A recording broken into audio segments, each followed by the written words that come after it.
أشهد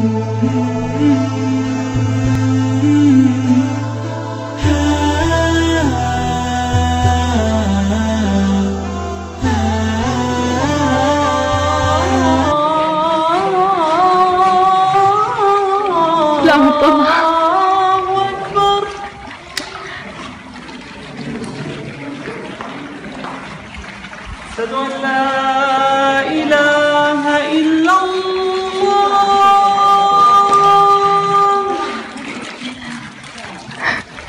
أشهد أن لا إله إلا الله.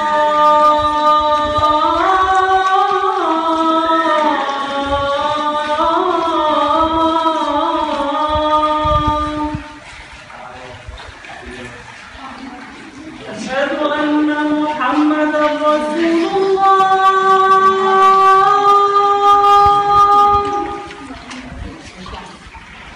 أشهد أن محمدا رسول الله.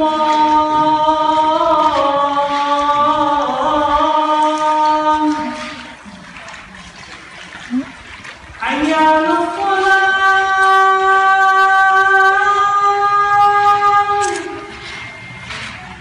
حي على الصلاة.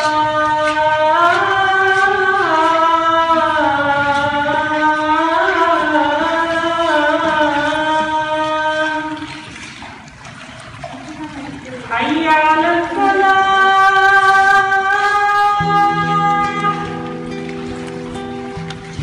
حي على الفلاح.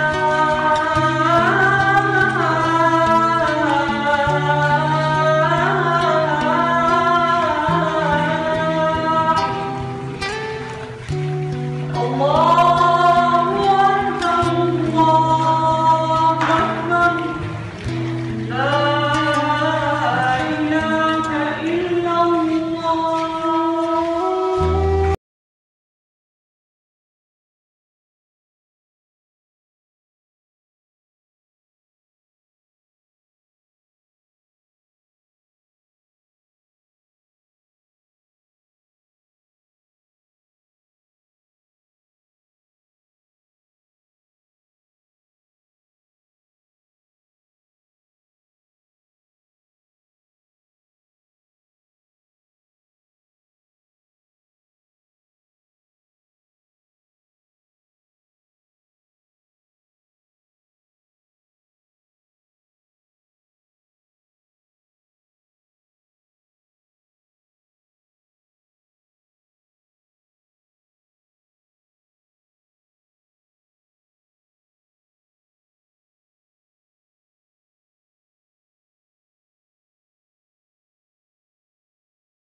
Pasca wafatnya Khalifah Ali bin Abi Thalib, bentuk pemerintahan Islam yang dirintis oleh Nabi Muhammad SAW dan Khulafair Rasyidin mengalami perubahan, yaitu dari sistem pengangkatan pemimpin yang dilakukan secara musyawarah menjadi monarki atau kerajaan dalam bentuk dinasti Bani Umayyah. Dinasti Bani Umayyah didirikan oleh Muawiyah bin Abi Sufyan bin Harb bin Umayyah. Suksesi kepemimpinan secara turun-temurun dimulai saat Muawiyah mewajibkan seluruh rakyatnya agar menyatakan kesetiaannya kepada anaknya, yaitu Yazid bin Muawiyah. Hal ini dipengaruhi oleh monarki yang diterapkan di Persia dan Bizantium. Bani Umayyah berumur kurang lebih 90 tahun. Ibu kotanya dipindahkan Muawiyah dari Madinah ke Damaskus, tempat dulu ia berkuasa sebagai gubernur sebelum. Jika dikaji dari aspek penyebaran Islam, maka penyebaran Islam terhenti pada masa Khalifah Utsman bin Affan dan Ali bin Abi Thalib, lalu dilanjutkan pada masa Bani Umayyah. Penyebaran atau ekspansi ke beberapa wilayah itu sangat luas sekali, baik itu sampai ke wilayah timur, wilayah utara maupun wilayah barat. Melalui keberhasilan ekspansi ke beberapa daerah, baik wilayah timur maupun wilayah barat, kekuasaan Islam pada masa Bani Umayyah betul-betul sangat luas, meliputi Spanyol, Afrika Utara, Syria, Jazirah Arab, selanjutnya sebagian Asia Kecil, Persia, Afghanistan, Palestina, Turkmenia, Uzbekistan, Kirgistan, dan Asia Tengah. Kemajuan yang dicapai pada masa Bani Umayyah dari sisi administrasi pemerintahan dan sarana prasarana, wilayah Bani Umayyah itu sangat luas. Oleh karena itu diperlukan badan khusus yang mengurus pos dan ekspedisi. Khalifah Muawiyah mendirikan sebuah lembaga yang diberi nama Barid, yang tugasnya mengantarkan dokumen-dokumen penting ke wilayah-wilayah yang dikuasainya. Khalifah Abdul Malik juga mengubah mata uang Bizantium dan Persia yang dipakai di daerah-daerah yang dikuasainya. Untuk itu pada tahun 659 Masehi dicetak mata uang dengan memakai kata dan tulisan Arab. Khalifah Abdul Malik juga memberlakukan pembenahan administrasi pemerintahan dan memberlakukan bahasa Arab sebagai bahasa resmi. Dalam bidang pertanian, demikian juga sistem irigasi yang baru diperkenalkan kepada masyarakat Spanyol yang tidak mengenal sebelumnya. Dam-dam, kanal-kanal, saluran sekunder, tersier, dan jembatan-jembatan air didirikan, sehingga tempat-tempat yang tinggi pun mendapatkan jatah air juga. Selanjutnya, bangsa Arab memperkenalkan pengaturan hidrolik untuk tujuan irigasi. Jika dam digunakan untuk mengecek curah hujan, waduk kolam dibuat untuk konservasi atau penyimpanan air. Pengaturan hidrolik dibangun memperkenalkan roda air asal Persia yang dinamakan Nauroh. Di samping pertanian dan perdagangan, juga dibangun industri tekstil, kayu, kulit, logam, dan industri barang-barang tembikar yang merupakan tulang punggung perekonomian Spanyol Islam saat. Pada tahun 706 Masehi, Khalifah Khalid bin Abdul Malik membangun sebuah rumah sakit yang diberi nama Al-Nuri. Rumah sakit ini dilengkapi dengan peralatan modern pada masa itu, tenaga para medis profesional dan dokter-dokter yang ahli di bidangnya. Kemajuan dari sisi arsitektur, pada masa Khalifah Walid bin Abdul Malik dibangun masjid-masjid dengan ukiran yang sangat indah. Bangunan yang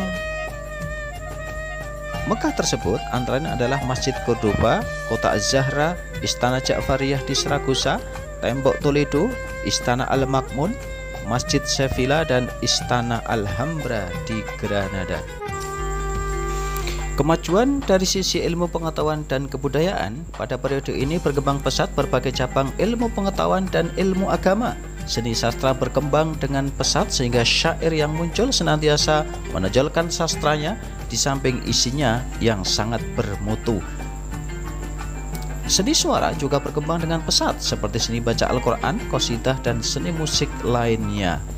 Sementara itu, perkembangan seni ukir yang paling menonjol adalah penggunaan khat Arab sebagai motif ukiran atau pahat yang dikenal dengan istilah kaligrafi. Seni kaligrafi ini dapat dilihat dari banyaknya dinding masjid dan tembok-tembok istana. Sementara seni bangunan banyak berkembang di kota-kota besar seperti bangunan gedung yang tinggi dan masjid-masjid. Adapun kemajuan dari sisi peradilan, maka dibentuklah 3 tingkat peradilan, yaitu peradilan yang berkaitan dengan agama yang disebut dengan qadha. Berikutnya adalah peradilan masalah-masalah pidana yang disebut hisbah, dan yang terakhir adalah peradilan terhadap aparatur negara atau yang disebut dengan al-madzalim. Peradilan ini juga digunakan untuk pengajuan banding sehingga setiap persidangan dihadiri oleh 5 kelompok yang terdiri atas pembela, qadhi, ahli fikih, sekretaris, dan saksi-saksi. Lembaga peradilan ini berpisah secara tegas dengan kekuatan politik. Seorang hakim memutuskan perkara dengan ijtihadnya. Mereka menggali hukum sendiri berdasarkan Al-Quran dan As-Sunnah. Sementara itu lembaga kepolisian adalah bagian daripada Departemen Kehakiman yang menunjang terhadap penegakan hukum. Kemajuan dalam bidang teknologi pada masa Bani Umayyah ditemukan pembuatan kertas. Pada tahun 650 Masehi dilakukan percobaan pembuatan kertas pertama di Samarkand dan Babilonia dengan menggunakan ampas sutra. Demikian juga dengan ditemukannya Miseu. Walaupun bahasa Tiongkok lebih dahulu menemukannya, akan tetapi penggunaannya baru sebatas bagi keperluan upacara keagamaan atau keramaian seperti mercon. Bani Umayyah lah yang merintis sifat kegunaannya menjadi peralatan militer. Pada masa ini juga ditemukan kompas. Jarum hanit sudah ditemukan oleh bahasa Tiongkok, namun navigator-navigator Muslim yang pertama kali menggunakan jarum hanit dalam pelayarannya.